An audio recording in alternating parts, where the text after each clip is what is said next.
The notification sound from my husband's phone pierced the quiet Sunday afternoon like a gunshot. Nathaniel had gone to take a shower, leaving his phone face up on our marble kitchen counter. I wouldn't normally look. I've always respected his privacy during our 8 years of marriage. But something made me glance over. Perhaps it was intuition, or maybe just the universe giving me a chance to see what had been happening right under my nose. The message preview on his locked screen made my blood run cold.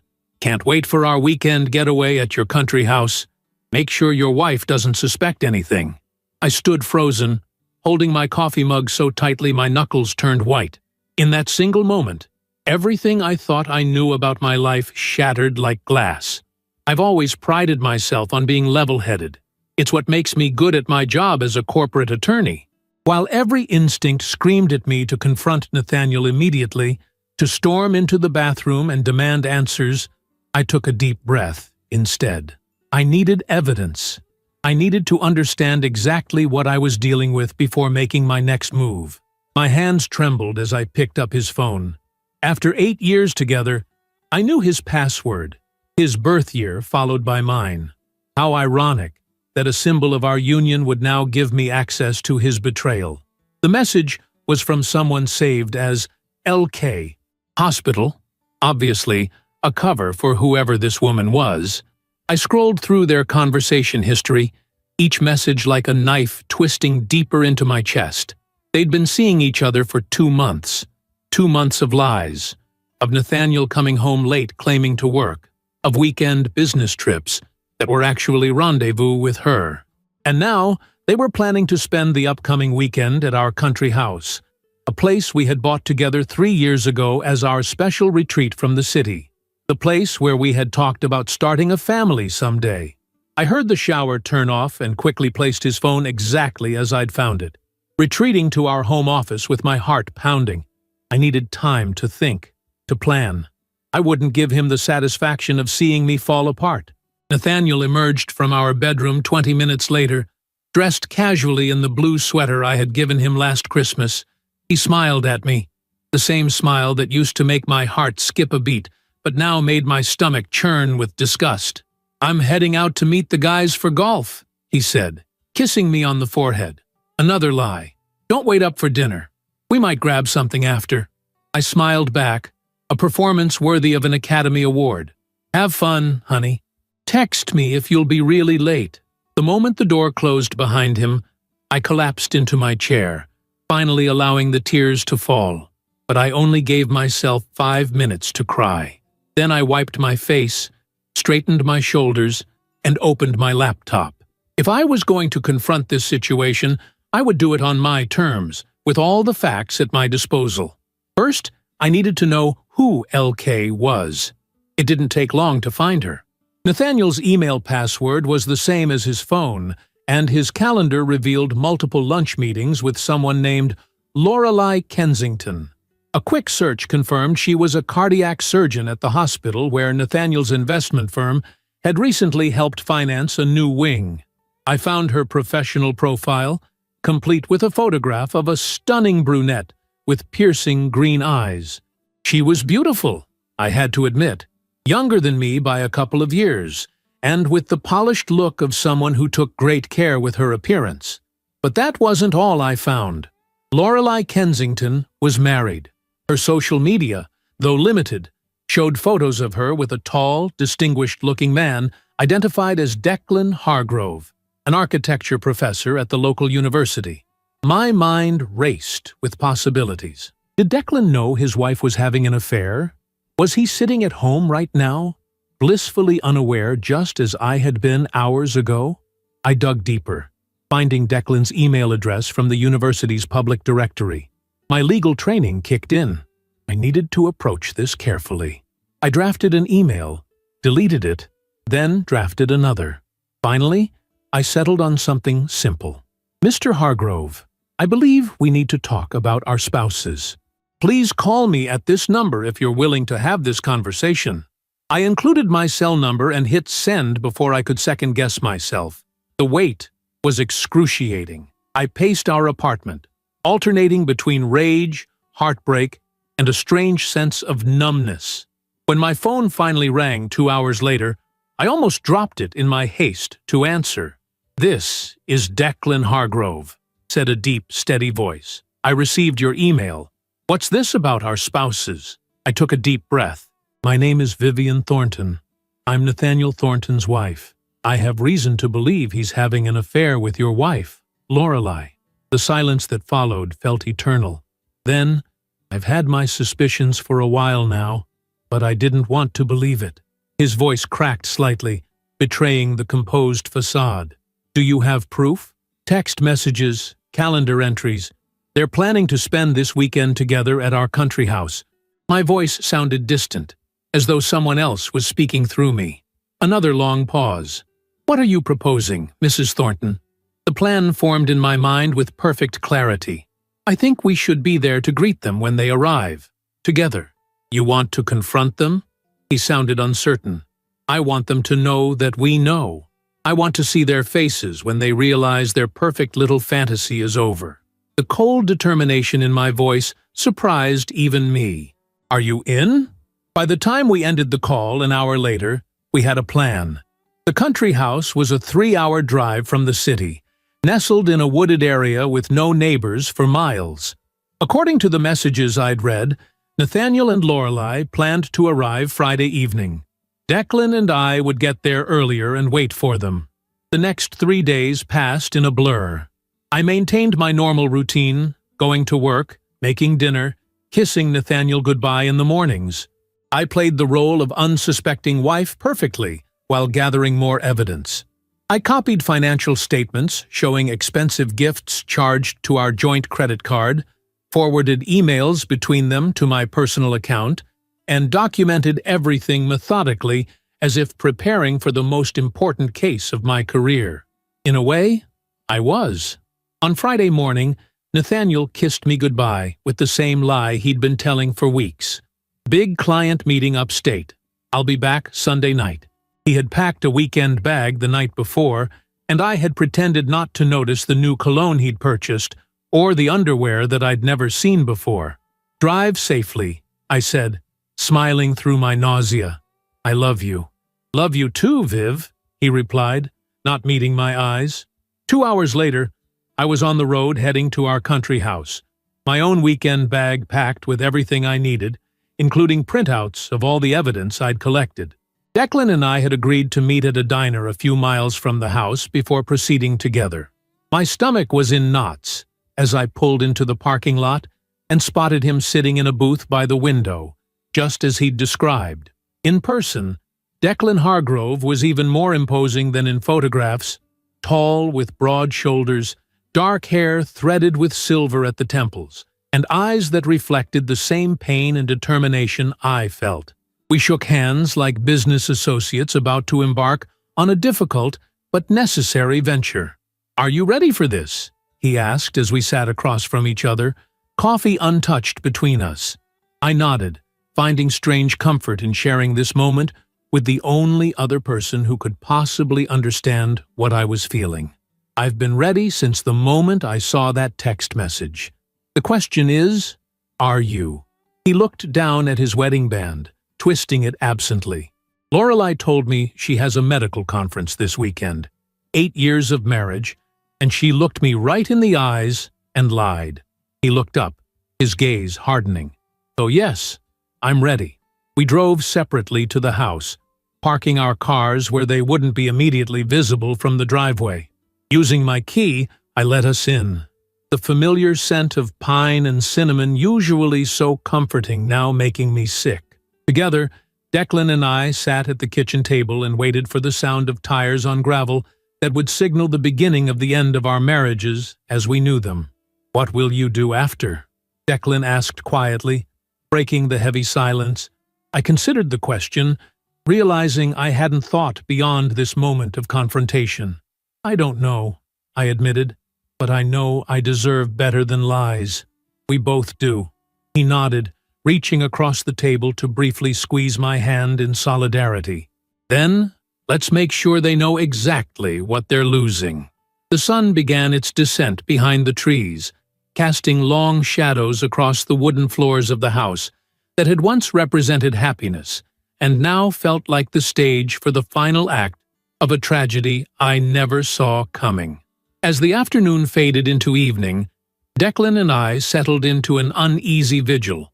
The country house felt different now, tainted by the knowledge of what Nathaniel had planned to do here.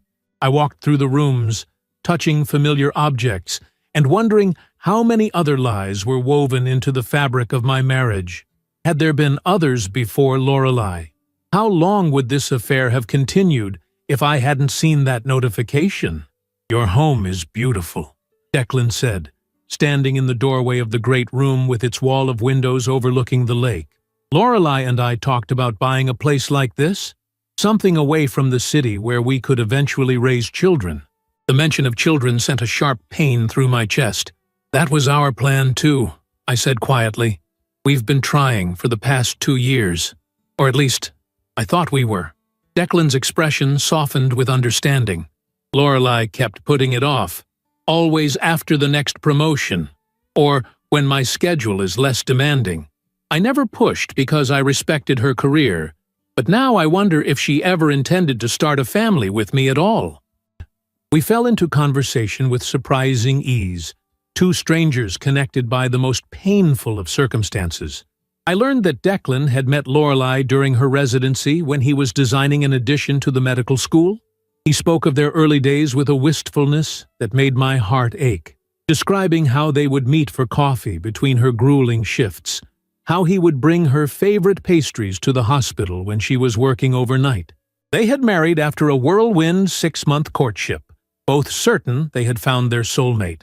"When did things change?" I asked, pouring us each a glass of wine from a bottle I'd found in the kitchen, one Nathaniel had been saving for a special occasion. This seemed as appropriate a time as any to open it. Declan accepted the glass, staring into the deep red liquid as if it might contain answers. "Gradually, then suddenly. Isn't that how these things always happen? The past year, she's been more distant, always on her phone, smiling at messages that she'd quickly hide when I entered the room, working later and later." He took a long sip. I told myself it was the pressure of her job, that I was being paranoid. "You weren't paranoid," I said, the bitterness in my voice surprising me. "You were just trusting, like I was." We shared stories of our marriages as the darkness gathered outside. I told him how Nathaniel and I had met at a charity gala. I was representing my law firm, and he was there courting potential investors. How he had pursued me relentlessly, sending flowers to my office every day for a week, until I agreed to have dinner with him. How sure I had been that we would grow old together. He told me once that he'd never believed in soulmates until he met me. I said, fighting back tears. I wonder if he used the same line on Lorelei. The crunch of tires on gravel silenced us both. Headlights swept across the windows, illuminating the room momentarily before plunging it back into shadow. My heart hammered against my ribs as car doors slammed, followed by laughter. Nathaniel's familiar chuckle and a woman's lighter tones. Declan and I exchanged a glance, moving into position as we'd planned. I turned on a single lamp in the living room, casting just enough light to see, but not enough to be immediately noticed from the entryway. We sat side by side on the sofa facing the door, two judges prepared to render verdict on the guilty. The key turned in the lock. I heard Nathaniel's voice, low and intimate. "Welcome to our weekend paradise. I've been dreaming about having you here." A woman, Lorelei, giggled in response. "Are you sure we're alone? No nosy neighbors or surprise visits from the wife?" "Completely alone," Nathaniel assured her as they stepped into the house. "Vivian thinks I'm at a client meeting upstate. She never checks up on me." They moved into the entryway, Nathaniel carrying their bags, Lorelei clutching a bottle of champagne. They were so engrossed in each other they didn't notice us immediately. I observed them with a strange detachment. My husband with his arm around another woman's waist, looking at her the way he used to look at me. Lorelei was even more striking in person than in photographs, her dark hair cascading over her shoulders, her green eyes bright with excitement. They looked like the perfect couple. and the realization sent a wave of nausea through me. Nathaniel flipped on the main light switch, and that's when they saw us. The champagne bottle slipped from Lorelei's grasp, shattering on the hardwood floor in a spray of glass and foam. Nathaniel froze, his face draining of color. "Vivian? What? What are you doing here?" His eyes darted to Declan, confusion momentarily outweighing panic. "Who is this?" I smiled, amazed at how calm I felt now that the moment had arrived. "Honey, I'd like you to meet Declan Hargrove, Lorelei's husband." We thought it was time the four of us had a little chat. Lorelei made a sound somewhere between a gasp and a sob, her hand flying to her mouth. "Declan? How? Why are you here?" Her eyes, wide with fear, moved between her husband and me. "What is this?" "Please, come in," I said, gesturing to the two armchairs across from us. "You've come all this way for a weekend getaway. The least we can do is offer you a drink." Neither of them moved. Nathaniel's shock was quickly morphing into anger, a defense mechanism I'd seen him employ in arguments before. "This is completely inappropriate. You had no right to ambush us like this." Declan spoke for the first time, his voice level but edged with steel. "No, right? That's interesting, coming from the man sleeping with my wife." "Declan, please," Lorelei whispered, tears brimming in her eyes. "It's not what you think." "Isn't it?" I interjected. "Because I think it's exactly what it looks like. You and my husband have been having an affair for 2 months. You've been meeting at hotels, having lunch dates that extended well into the afternoon, and now you are planning a romantic weekend at our house, the house that Nathaniel and I bought together, that we decorated together, where we talked about raising our children." Nathaniel took a step toward me, his hands raised in a placating gesture. "Vivian, let me explain." "Sit down," I commanded, surprising even myself with the authority in my voice. "Both of you, sit down, or we walk out that door and go straight to your hospital board, Lorelei, and your clients, Nathaniel, with evidence of your affair. I'm sure they'd be fascinated to learn how you've been conducting yourselves." That got their attention. Slowly, reluctantly, they moved to the armchairs, sitting stiffly on the edges like children summoned to the principal's office. Nathaniel ran a hand through his hair, a nervous habit I'd once found endearing. "How long have you known?" he asked quietly. "Long enough," I replied. "Your passcode hasn't changed since our wedding day, Nate. Not very security-conscious for an investment banker." He flinched at that, the implications settling in. "You went through my phone? My emails?" "Yes," I admitted without a trace of remorse. "And Declan has been noticing things too, haven't you?" Declan nodded, his gaze fixed on Lorelei. "The late nights, the conference calls that couldn't be interrupted, the sudden need for new lingerie that I never saw." He leaned forward slightly. "Did you think I was stupid, Lorelei? Or just that I didn't care enough to notice?" Lorelei's composure cracked. Tears spilled down her cheeks, leaving tracks in her perfect makeup. "It just happened, Declan. We didn't plan it. We never meant to hurt either of you." "Spare us the clichés," I said coldly. "Affairs don't just happen. You made choices, hundreds of them. Every text, every lie about where you were, every night you spent together was a choice to betray the people who loved you." "What do you want from us?" Nathaniel asked, a hint of his business negotiator tone creeping in. "Is this about money? Because if it's a divorce you want, Vivian, we can handle it like adults without this theatrical production." I laughed, the sound harsh and unfamiliar to my own ears. "This isn't a negotiation, Nate. This is a reckoning. We want you to sit there and listen while we tell you exactly what we know, exactly how we found out, and exactly what we plan to do about it." And so we did. For the next hour, Declan and I laid out the evidence methodically. The text messages, the credit card receipts, the calendar entries deliberately mislabeled. I watched Nathaniel's face as his carefully constructed lies collapsed one by one. Lorelei alternated between crying silently and staring at the floor, unable to meet Declan's eyes. "But what I really want to know," I said finally, "is what you told each other about us, about your spouses. I'm curious what narrative you created to justify all this." Nathaniel and Lorelei exchanged uncomfortable glances, neither willing to speak first. "I'll go first then," I continued. "I found your drafts folder, Nate. The emails you wrote to her but were too cautious to send. You told her I was cold, ambitious, that I cared more about my career than starting a family, that we hadn't been intimate in months." Each word felt like acid on my tongue.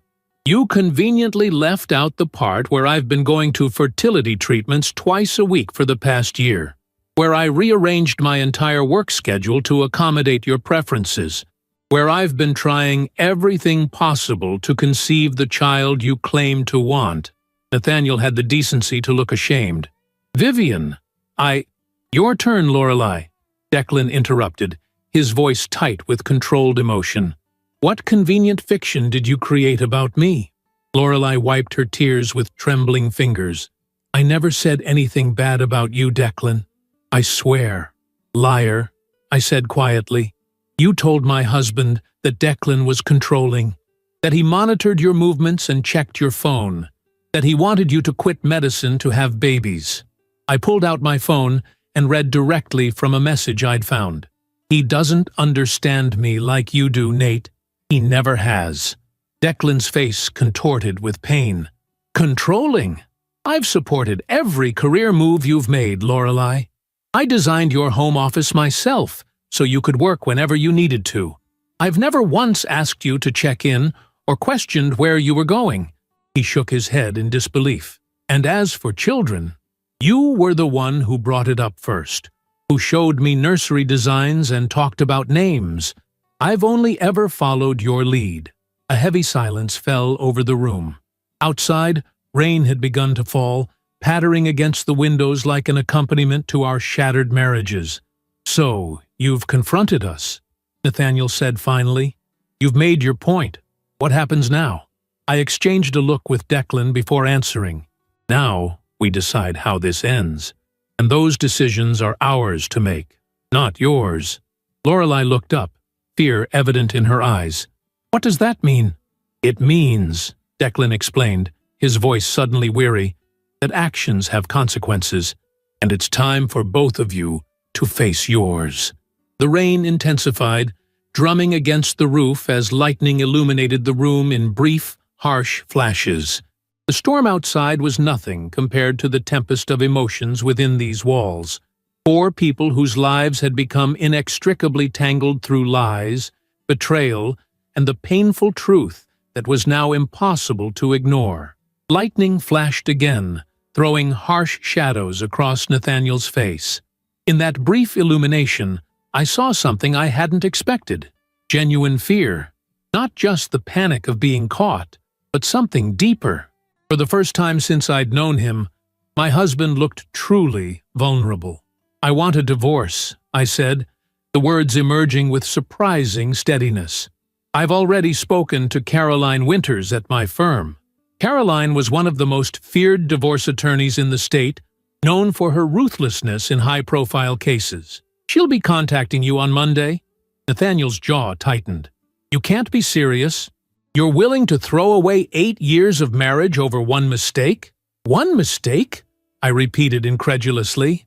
"This wasn't a drunken one-night stand, Nathaniel. This was a calculated affair. You created a fake contact in your phone. You invented business trips. You planned to bring your mistress to our home." I leaned forward, meeting his gaze directly. "And by the way, that investment you made last month from our joint account, the one you said was for a startup?" I traced it. $25,000 for a diamond bracelet from Tiffany's. I turned to Lorelei. "I hope you enjoyed it. It cost me a lot more than money." Lorelei paled, her hand instinctively moving to her wrist, where a delicate bracelet glinted in the lamplight. "I didn't know," she whispered. "He told me it was from his personal account." "We don't have personal accounts," I informed her coldly. "Everything has been joint since we married. That was his idea, actually. No secrets between us." Ironic, isn't it? Declan had been silent, watching Lorelei with an expression I couldn't quite read. Now he spoke, his voice low and controlled. I haven't decided what I'm going to do yet. Unlike you two, I don't make life-altering decisions on impulse." He turned to his wife. "But I do have questions, and I expect honest answers. Starting with how long this would have continued if you hadn't been caught." Lorelei shook her head helplessly. "I don't know. We never discussed." "We had an end date," Nathaniel interrupted, surprising all of us. "After the Johnson merger closed next month, I was going to end it." He couldn't meet my eyes as he spoke.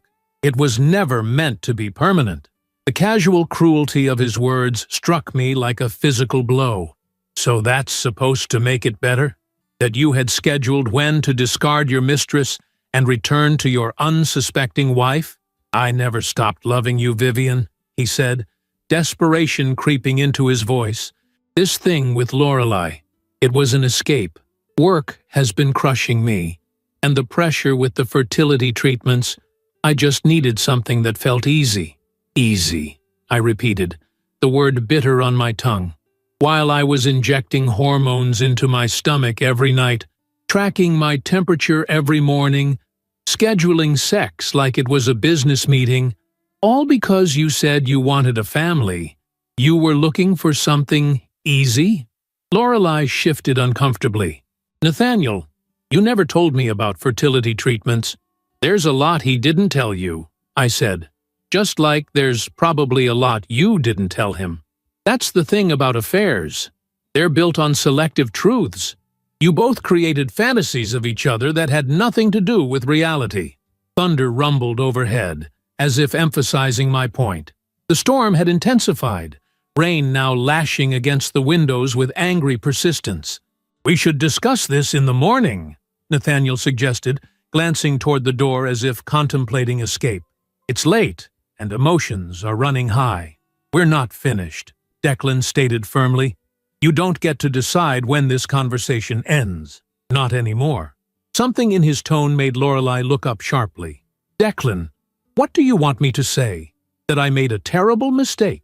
I did? That I'm sorry? I am. More than I can express. I want you to tell me why," he said simply. "Not the excuses or the justifications. The real reason you were willing to throw away our marriage." Lorelei's composure finally broke completely. Tears streamed down her face as she struggled to speak. "I was afraid," she admitted, her voice barely audible above the storm. "Afraid of disappointing you. Afraid of failing as a wife, as a potential mother. Every time you mentioned children, all I could think about was how I'd have to scale back at work, how I might lose the career I've fought so hard for. So instead of talking to me about your fears, you decided sleeping with another woman's husband was the solution." Declan's voice was incredulous. "Nathaniel understood the pressure I was under," she said. "He didn't make demands or have expectations. With him, I could just be myself, without feeling like I was letting someone down." "And what exactly were these oppressive demands I made?" Declan asked, the hurt evident beneath his controlled exterior. "When did I ever ask you to choose between your career and our family?" Lorelei couldn't answer, the reality of her actions seemingly hitting her for the first time. I turned to Nathaniel, a new question forming. "Did you ever actually want children with me, Nate? Or was that just another lie?" He hesitated, which was answer enough. "You didn't, did you?" I pressed. "All those doctor's appointments, all those treatments, all those nights I cried because I thought something was wrong with me. And you never even wanted a baby in the first place." "I thought I did," he said quietly. "When we first talked about it, the idea seemed right, what we were supposed to do next. But then, when it didn't happen right away, and you became so focused on it—" "Of course I was focused on it," I exclaimed. "We were trying to create a life together, something I thought we both wanted more than anything." An uncomfortable silence filled the room, broken only by the continuing storm outside. In that silence, something shifted between us, the last threads of connection severing as the full weight of his betrayal sank in. It wasn't just the affair. It was the years of pretending to want the same future I did. "There's something else you should know," Lorelei said suddenly, looking not at Declan, but at me. "I'm pregnant." The world seemed to stop. For a moment, I couldn't breathe, couldn't think. Nathaniel's face went completely white. "It's not what you're thinking," she continued quickly, turning to Declan. "It's yours, Declan. I'm 6 weeks along. I only found out last week, and I was going to tell you after I ended things with Nathaniel this weekend." Declan stared at her in disbelief. "You're pregnant with my child, and you came here for a weekend with your lover?" Nathaniel looked equally stunned. "You never said anything about being pregnant." "I was going to tell you both the truth this weekend," Lorelei insisted, desperation in her voice. "Declan, I realized I couldn't keep living this lie. I want our family, our future. This affair was a mistake, the biggest mistake of my life." "Convenient timing," I observed coldly. "You have an attack of conscience right when you find out you're carrying Declan's child?" "It's the truth," she pleaded. "Declan, you have to believe me. I never stopped loving you." Declan's expression was unreadable as he processed this new information. The revelation hung in the air between us, changing everything and nothing simultaneously. "How can I possibly believe anything you say now?" he finally asked, his voice raw with emotion. "How can I trust that this child is even mine?" "We can do a paternity test," Lorelei offered immediately. "I'll do whatever it takes to prove I'm telling the truth about this at least." I watched this exchange with a strange detachment, as if observing characters in a play, rather than real people whose lives were imploding alongside my own. The irony wasn't lost on me, that Lorelei was pregnant with her husband's child, while my own womb remained stubbornly empty despite years of trying with a man who apparently never truly wanted to be a father. "I need some air," I announced abruptly, standing up. No one tried to stop me as I walked to the kitchen and out onto the covered porch at the back of the house. The rain was still coming down in sheets, but the overhang kept me dry as I gulped in the cool night air. I don't know how long I stood there, watching lightning illuminate the lake in brief, brilliant flashes, before I heard the door open behind me. I expected Nathaniel, come to offer more excuses or plead for another chance. Instead, Declan stepped out, his tall frame silhouetted against the light from the kitchen.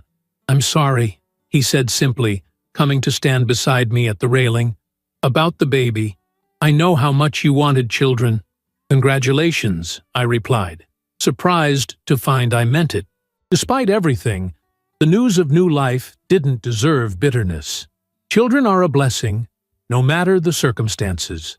He nodded, his profile stoic against the storm. "I don't know what to believe anymore. Whether the baby is really mine, whether she ever loved me, whether anything in our marriage was real." "I understand that feeling," I said softly. "It's like waking up and realizing your entire life was a carefully constructed illusion." We stood in companionable silence for a while, two strangers connected by shared pain. There was something oddly comforting about his presence. No need for explanations or pretense. He understood exactly what I was going through because he was living it too. "What will you do?" he asked eventually. "After the divorce?" I considered the question, looking out at the dark water. "Start over. Sell this house. I could never come back here now anyway. Focus on my career. Learn who I am without Nathaniel, because I realize I've been defining myself as his wife for so long that I'm not sure I know anymore." "You're a remarkable woman, Vivian," Declan said, turning to face me.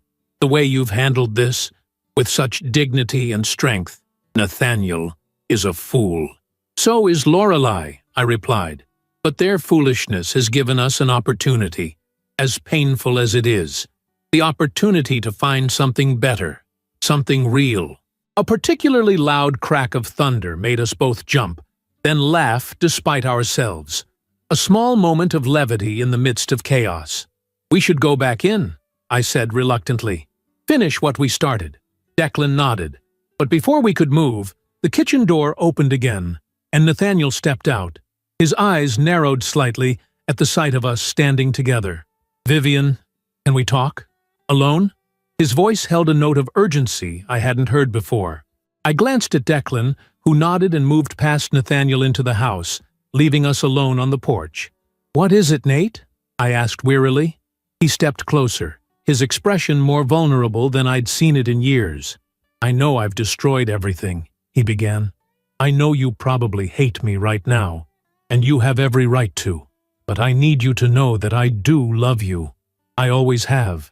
"Love isn't enough," I said. "Not when there's no trust, no honesty." "I know that," he admitted. "I'm not asking for forgiveness or another chance. He hesitated, then continued.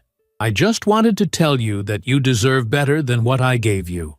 You deserve someone who appreciates your strength, your intelligence, your heart. Someone who wants the same things you do, who would never make you doubt yourself the way I did." I studied his face, trying to determine if this was genuine remorse or another manipulation. "Why are you telling me this?" "Because it's true," he said simply, "and because despite everything, I do want you to be happy, even if it can't be with me." The rain began to ease, the storm moving off as suddenly as it had arrived. In its wake, an odd calm settled over me. Not peace exactly, but the quiet clarity that comes after making a difficult but necessary decision. "Thank you for saying that," I replied, "but my happiness isn't your concern anymore. It's mine, and for the first time in a long time, I'm going to put myself first." I moved past him toward the door, ready to face whatever came next. As I reached for the handle, I paused, turning back to him one last time. "You know what the saddest part is, Nate? We could have had something beautiful if you'd just been honest, about not wanting children, about your doubts, about everything. I loved you enough to hear those truths, hard as they might have been, but you never gave me the chance." I left him standing there, his silhouette small and solitary against the vast darkness beyond the porch. Inside, the confrontation we had begun would continue until everything was laid bare, every lie exposed, every secret revealed. But somehow I knew that the hardest part was already behind me. I had survived the initial shock, the heartbreak, the rage. What remained was the long, difficult work of rebuilding, a prospect that, for the first time, filled me with determination rather than dread. Back in the living room, Lorelei sat alone, her face buried in her hands. She looked up when I entered, her eyes red and swollen from crying.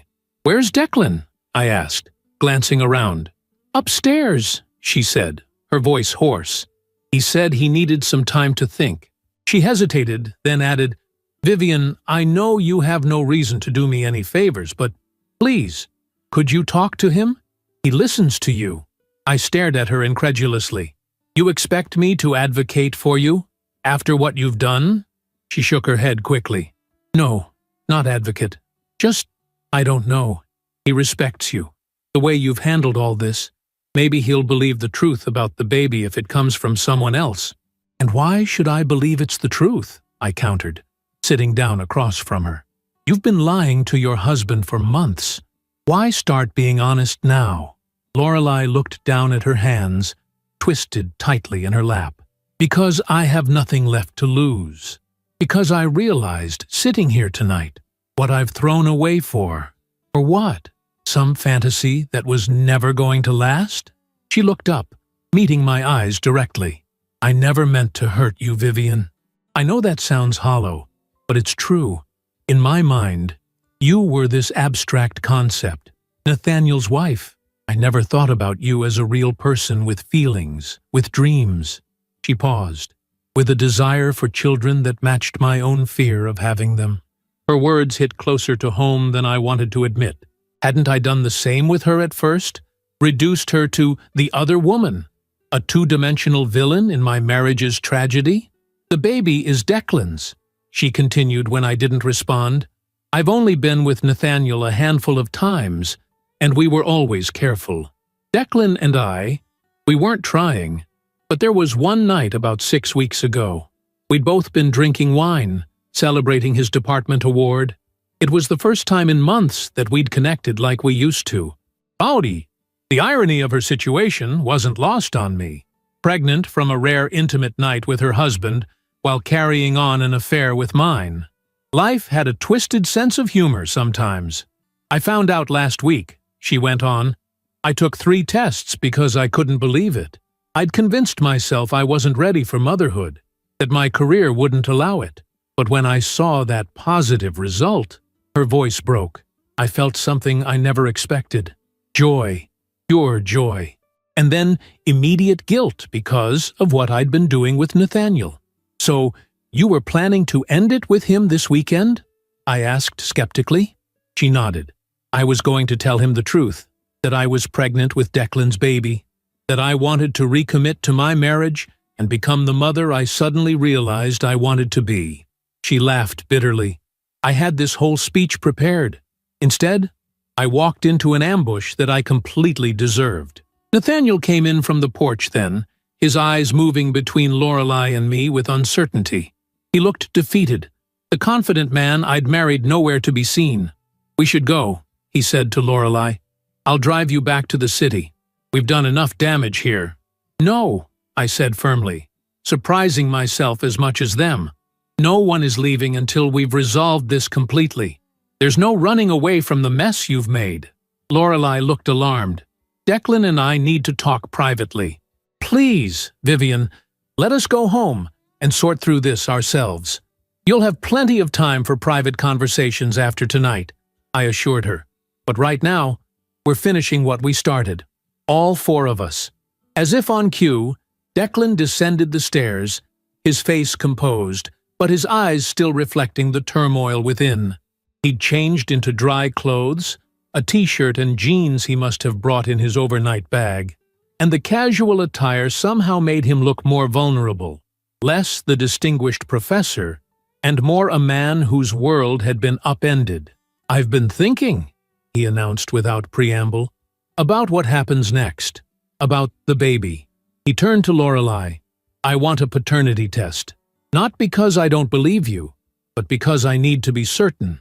I need that concrete proof to move forward, whatever direction that might be. Lorelei nodded quickly. Of course, whatever you need. And I want us to try counseling, he continued, causing her eyes to widen in surprise. Not because I'm ready to forgive or forget, but because there's potentially a child involved now. Our child. And he or she deserves parents who have at least attempted to heal what's broken between them. The relief on Lorelei's face was palpable. Yes, she whispered. Yes, to all of it. I watched this exchange with mixed emotions. Part of me envied them this possible path to reconciliation. A path that wasn't available to Nathaniel and me, nor one I would choose even if it were. Another part felt a strange satisfaction in witnessing what might be the first steps toward redemption for at least one of the marriages shattered here tonight. What about you two? Declan asked, turning to Nathaniel and me. Nathaniel looked at me uncertainly. Vivian has made her position clear. She wants a divorce. And you? I challenged him. What do you want, Nate? Not what you're resigning yourself to, but what you actually want. He seemed taken aback by the question. I don't know anymore. I thought I knew what I wanted when I started this affair, but now, he trailed off, looking lost. Everything I thought I wanted seems hollow, including the freedom I thought I was seeking with Lorelei. That's because it was hollow, I said. You weren't looking for love or even passion. You were looking for escape, from responsibility, from adulthood, from the consequences of your own choices. The realization crystallized as I spoke it. You didn't want children because they would have tied you down even more. They would have made it harder to maintain this illusion of freedom you've been chasing. Nathaniel didn't deny it. Maybe you're right, he admitted. Maybe I've been running from growing up since the day we met. You were always the mature one, the responsible one. I think that's why I was drawn to you. You made me feel stable, grounded, until that stability felt like a prison. I finished for him. He nodded slowly. But it wasn't you who built the prison, Vivian. It was me, my own expectations, my own fears. He looked at me with genuine regret. I'm sorry I blamed you for my own limitations. You deserved better. The apology, unexpected and apparently sincere, caught me off guard. For a brief moment, I glimpsed the man I'd fallen in love with, thoughtful, self-aware, capable of genuine connection. But that glimpse only reinforced my decision. That man had been buried too long beneath layers of deception and selfishness. Whatever journey of self-discovery Nathaniel needed to undertake, it wasn't my responsibility to guide him through it. I appreciate that, I said finally, but it doesn't change where we are or what needs to happen next. Seat, which is what, exactly? Lorelei asked, looking between Declan and me. I took a deep breath, mentally organizing the practical steps that would follow this night. In the morning, we'll all leave. Declan and Lorelei, you'll go home and begin whatever process you decide is right for your family. Nathaniel, you'll check into a hotel. I'll stay with my sister until you've had time to move your things out of our apartment. And then? Nathaniel asked quietly. And then we live our separate lives, I said simply. We let our lawyers handle the divorce. We divide our assets fairly. We make this as painless as possible for everyone involved, because there's been enough pain already. Declan nodded in agreement. That seems reasonable. He turned to Lorelei. We'll do the same, though our path forward might be different. First the paternity test, then counseling if the results confirm what you've said. Lorelei reached for his hand hesitantly. To my surprise, he didn't pull away, though he didn't return the gesture either. A small opening, perhaps, but significant given the circumstances. There's one more thing, I said, turning to Nathaniel. Our fertility treatments. I've decided to continue them. His eyebrows shot up in surprise. By yourself? As a single mother? Yes, I said firmly. I've wanted a child for years, Nate. That hasn't changed just because our marriage has failed. I have the resources, the support system, and, most importantly, the love to give. I don't need a partner who's only half committed to make that dream come true. Nathaniel looked stunned, but didn't argue. If that's what you want, I won't stand in your way. I know you won't, I said confidently, because despite everything, you're not a cruel person, just a lost one.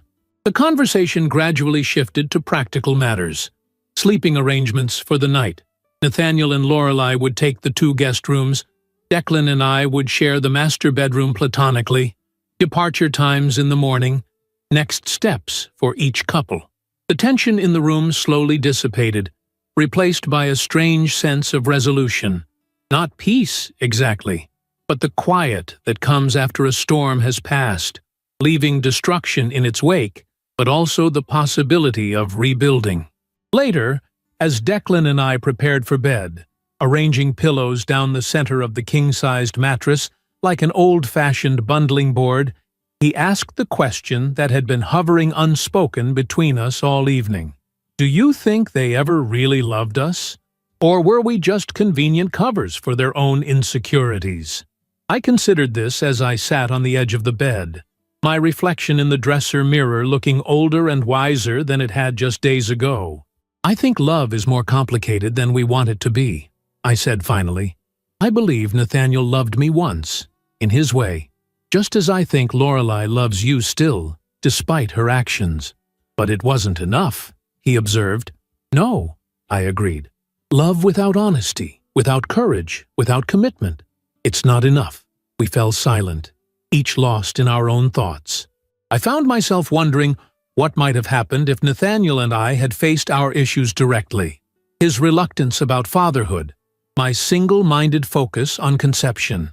Could we have found a compromise? A path forward together? Or were we always destined to reach this breaking point? What's the first thing you'll do? Declan asked suddenly. When all this is settled, I mean. When you're officially starting your new life. I smiled, surprised to find I had an answer ready. I'm going to Italy, Florence, specifically. I've always wanted to see the art there, to walk those ancient streets. Nathaniel always put it off, said we'd go someday.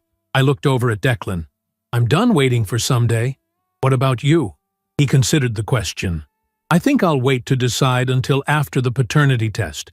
If Lorelei is telling the truth, and oddly I believe she is, then my first priority will be preparing for this child, whether Lorelei and I stay together or not. "You'll be a wonderful father," I said, meaning it. "And you'll be a wonderful mother," he replied. However, that comes to pass. We shared a smile, two strangers who had entered this house as betrayed spouses, but would leave it as something else. Not quite friends, but allies of a sort. People who had witnessed each other's darkest moments and offered understanding rather than judgment. Outside, the storm had passed completely, leaving behind a clear night sky filled with stars. I moved to the window, gazing up at their distant light. Some of those stars, I knew, had died long ago, their light only now reaching Earth, like the final flickers of my marriage, beautiful from a distance, but already extinguished at the source. Yet new stars were being born, even as old ones died. New light generated in the darkness. As painful as this ending was, it was also a beginning. My beginning. And for the first time since seeing that fateful text message on Nathaniel's phone, I felt something like hope stirring within me. Not happiness, not yet, but the quiet certainty that happiness would come again, in time.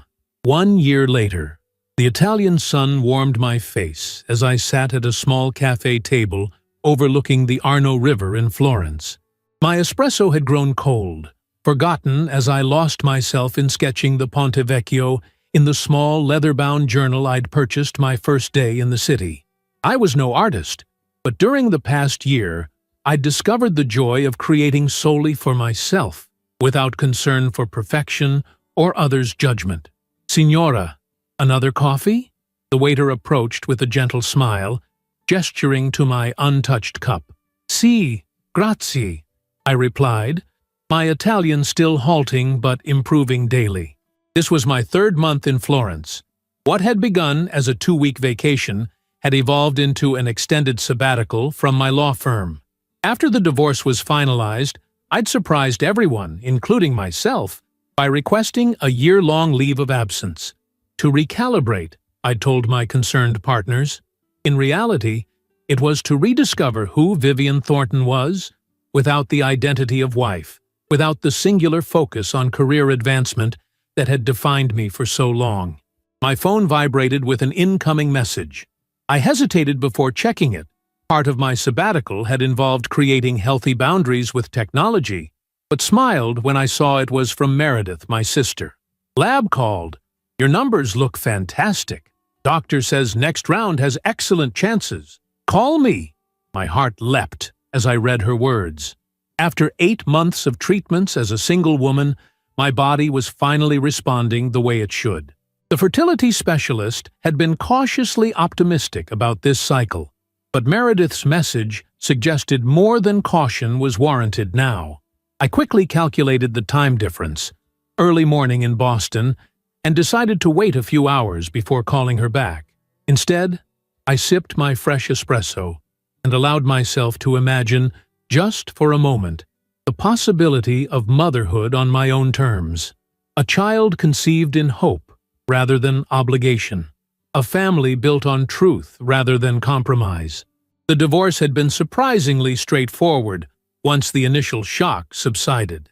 Nathaniel, perhaps motivated by guilt or simply wanting a clean break, had agreed to my terms without argument.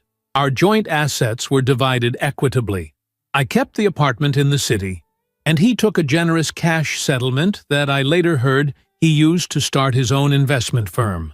The country house, the site of our marriage's implosion, I sold without regret, using part of the proceeds to fund my Italian sojourn and the rest to continue my fertility treatments. We hadn't spoken since the finalization 6 months ago. Occasionally, I saw his name mentioned in financial publications or glimpsed his face at industry events I attended before my sabbatical. Each time, I was surprised by the absence of pain those encounters caused. Not because the hurt had completely vanished, but because it had transformed into something quieter, more contemplative, a scar rather than an open wound. I finished my coffee and paid the bill, then wandered toward the Uffizi Gallery where I had a membership that allowed me unlimited access. The gallery had become my sanctuary in Florence, a place where I could lose myself for hours among masterpieces that had witnessed centuries of human joy and suffering. Today, buoyed by Meredith's message, I felt drawn to Botticelli's Birth of Venus, that serene goddess emerging fully formed from chaos, her face peaceful despite the turbulent waters from which she rose. As I rounded the corner into the Botticelli room, I nearly collided with a tall man studying a museum map with intense concentration. "Mi scusi," I began automatically, then stopped short. "Declan?" He looked up, surprise giving way to genuine pleasure as recognition dawned. "Vivian, is that really you?" His eyes crinkled at the corners as he smiled, a feature I'd forgotten about during our brief but intense acquaintance a year ago. "In the flesh," I replied, suddenly conscious of my casual sundress and sandals, my hair loose around my shoulders instead of in the severe styles I'd favored during my attorney days. "What are you doing in Florence?" "Architectural research," he explained, gesturing to the sketchbook tucked under his arm. "I'm developing a course on Renaissance design principles and their modern applications. I've been here 2 weeks already, with another month to go." I nodded, still processing this unexpected reunion. "That sounds fascinating. I've been here 3 months myself, just—" I paused, searching for the right words. Finding my way back to myself, I suppose. Something in my phrasing must have resonated with him, because his expression softened with understanding. "Would you like to get a coffee?" he asked. "Catch up properly? Unless you're here with someone." He left the question hanging delicately. "No, I'm alone," I assured him. "And coffee sounds perfect. I know a lovely place nearby with a view of the river." As we walked through the crowded gallery and out into the sunshine, Declan filled me in on the events of his life since that fateful weekend at the country house. The paternity test had confirmed what Lorelei had claimed. The baby was indeed his. They had attempted counseling for several months, making progress in understanding the issues that had led to her affair, but ultimately deciding that too much damage had been done to rebuild their marriage. "We finalized the divorce when she was 7 months pregnant," he explained, as we settled at my favorite cafe table. "But we've developed a solid co-parenting relationship. Our daughter, Sophia, is 3 months old now." He showed me a picture on his phone, a beautiful baby with Declan's dark hair and what appeared to be Lorelei's green eyes. "She's gorgeous," I said sincerely. "How is co-parenting working out?" "Better than I expected," he admitted. "We have a detailed custody arrangement, but we're flexible with each other. Lorelei has been different since Sophia was born. More grounded, more present. Motherhood suits her in ways neither of us anticipated." "E.T. And how is she otherwise?" I asked carefully, unsure how much I wanted to know about the woman who had been my husband's lover. Declan understood my hesitation. "She's well, back at work part-time. No longer seeing Nathaniel, if that's what you're wondering." He paused. "I heard they continued their relationship briefly after that weekend, but it fell apart quickly once reality set in." I nodded, surprised by my lack of reaction to this information. "And what about you? Beyond fatherhood and your research, I mean?" He smiled, stirring his coffee thoughtfully. "I'm adjusting to this new normal, dating occasionally, though nothing serious yet. Focused primarily on Sophia and my work." He looked up, his gaze direct. "And you? How has your year been, Vivian?" The question was simple, but it opened a floodgate of reflection. I found myself telling him everything: the quiet dignity of the divorce proceedings, the unexpected sabbatical, my travels through Italy, and finally, my ongoing fertility treatments. "In fact," I concluded, "I just received promising news this morning. My numbers look good for the next attempt." "You're still pursuing motherhood," he observed, his tone warm with admiration rather than judgment. "That takes courage." "It feels right," I said simply. After everything that happened, I realized that my desire for a child was never about Nathaniel or our marriage.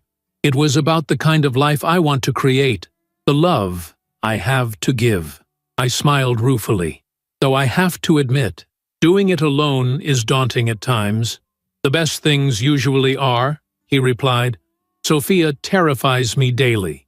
This tiny person completely dependent on my ability to make good decisions. But that terror is wrapped in such joy that I can hardly distinguish between the two anymore. We talked for hours, our coffee cups repeatedly emptied and refilled as the afternoon sun tracked across the sky. Declan told me about his department's latest projects, his plans for the course he was developing, his adjustment to life as a single father. I shared stories of my travels, the small apartment I'd rented in the historic center of Florence, my tentative plans to return to law, but with a different focus, perhaps family advocacy or reproductive rights. There was an ease between us that felt both familiar and entirely new.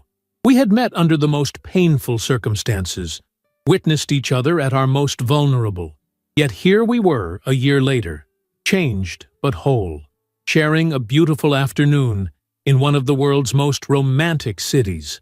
As twilight approached, Declan glanced at his watch reluctantly. I have a dinner with some colleagues from the university here, he explained. Part of my research grant obligations.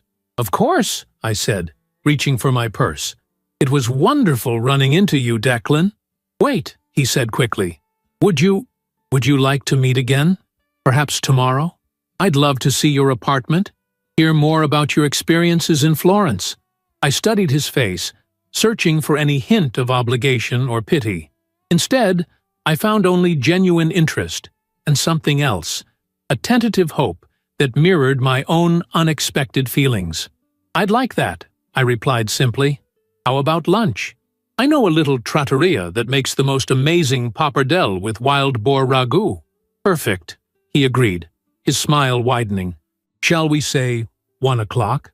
We exchanged phone numbers and parted with a light hug that lingered just a moment longer than necessary.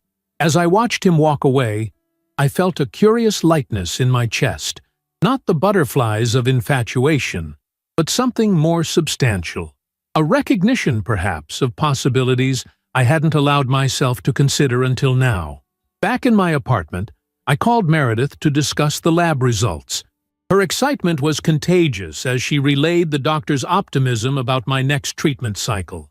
He said everything looks aligned perfectly this time, Viv, she reported. Your hormone levels, your egg quality, all of it.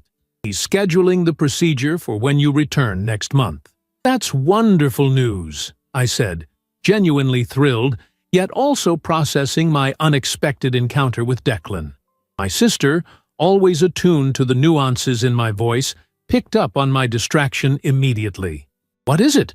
You sound different. I ran into someone today, I admitted. Someone from before. Nathaniel? She asked sharply, her protective instincts flaring. No, I assured her. Declan Hargrove, the husband of of Lorelei. The architecture professor? The one who was with you that weekend? Meredith had been my confidant throughout the divorce, knowing every painful detail of its origins. Yes, he's in Florence doing research. We had coffee, talked for hours, actually. We're meeting again tomorrow. There was a brief silence on the line. And how do you feel about that? She asked carefully. I moved to my small balcony, gazing out at the dusky Florentine skyline with its ancient domes and towers. Honestly, I'm not sure. It was just so easy being with him. No pretenses, no need to explain the past or who I am now. He's been through the same crucible, emerged from it differently, but with similar scars. And he knows about the fertility treatments? Your plans? Yes, I told him everything. He was supportive, understanding. I hesitated, then added, he has a daughter now, with Lorelei. They're divorced, but co-parenting. Meredith absorbed this information. Life takes such strange turns, she mused. A year ago, you were both devastated by betrayal. Now you're having coffee in Florence, while he raises a child with the woman who helped destroy your marriage. When you put it that way, it sounds impossible, I laughed, but it didn't feel impossible. It felt right, somehow. Like we've both done the hard work of healing separately and can recognize that in each other. Just be careful with your heart, Viv, my sister advised gently. You've come so far this year. I will be, I promised. This might be nothing more than a friendship born from shared experience. Or it might be the universe's way of showing me that sometimes beautiful things can grow from the most painful circumstances. Either way, I'm going into it with eyes wide open. After we hung up, I stood on the balcony watching the city lights come alive as darkness fell. Florence had existed for centuries, witnessing countless human dramas, sorrows, and joys. My own story, the betrayal, the divorce, this unexpected reunion, was just one more thread in its tapestry. The next day, Declan arrived at my apartment precisely at 1 o'clock, bearing a small bouquet of sunflowers and a bottle of Tuscan wine. Our lunch extended into a walk along the Arno, which stretched into gelato in a hidden piazza, which became drinks at a rooftop bar as the sun set over the city. With each hour, the connection between us deepened. Not the desperate clinging of two wounded souls, but the measured, thoughtful interest of two people who had learned the hard way what truly mattered in relationships. I've been thinking about that weekend, Declan said as we watched the stars appear above Florence. As painful as it was, I'm grateful for it in a strange way. If Lorelei and Nathaniel hadn't been caught, who knows how long their affair would have continued? How much more damage would have been done? I nodded, understanding exactly what he meant. It forced a reckoning that was probably inevitable, and it showed me strengths in myself I didn't know existed. You were magnificent, he said quietly. I remember watching you that night, thinking that Nathaniel had no idea what he was throwing away. Our eyes met, and in that moment, something shifted between us. The past receding, the future opening with unexpected promise. When he asked if he could see me again the next day, and the day after that, I said yes without hesitation. Over the following weeks, we explored Florence together. Its hidden gardens, its lesser-known museums, its bustling markets. We talked about everything. Our childhoods, our ambitions, our fears, our hopes for the future. I shared my anxieties about becoming a single mother. He described his terror the first time he was alone with Sophia for a full weekend. We discovered shared passions for history, architecture, his profession had rubbed off on me during my time in Italy, and classical music. When it was time for me to return to Boston for my scheduled treatment, Declan drove me to the airport. As we stood at the security checkpoint, the moment heavy with unspoken possibilities, he took my hands in his. "This isn't goodbye," he said firmly. "I'll be back in the States in 3 weeks. My research here is almost complete." "And then?" I asked, allowing myself to voice the question that had been hovering between us. "And then we see where this leads," he replied, his eyes steady on mine. No pressure, no expectations, just two people who found each other in the most unlikely circumstances, discovering if there's something worth building together. "I'd like that," I said softly. He pulled me close, kissing me with a tenderness that spoke of patience, of respect for all we had endured, of hope for what might lie ahead. "Safe travels, Vivian. I'll see you soon." As the plane lifted off from Italian soil, I pressed my palm against the window, watching Florence recede beneath me. A year ago, I had boarded a different flight, from New York to this same city, broken and alone, seeking solace in art and history and distance. Now I was returning home changed, strengthened, and open to possibilities I couldn't have imagined in the depths of my pain. Whatever happened with the fertility treatment, whatever developed between Declan and me, I knew one certainty. Life moved in cycles of destruction and renewal. What had nearly destroyed me had ultimately set me free. The betrayal that had shattered my marriage had cleared the way for authentic connection, with myself first, and now, potentially, with someone who had walked a similar path of heartbreak and healing. The future was unwritten, full of both uncertainty and promise. But for the first time since that fateful text message appeared on Nathaniel's phone, I was genuinely excited to discover what came next. Not because everything was perfect or resolved, but because I had learned the most valuable lesson of all, that I was enough, on my own, whatever life brought my way. And that knowledge, hard-won through tears and rage and eventually acceptance, was worth every moment of pain that had led me here, sailing above the clouds toward home, toward possibility, toward the next chapter of a life reclaimed. If you enjoyed the story, leave a like and subscribe to the channel. And drop a comment below. What city are you watching from? And if your heart tells you to, feel free to leave me a tip on Buy Me a Coffee. Just check the first pinned comment. Thanks for keeping me company and for the coffee, and I'll see you in the next story.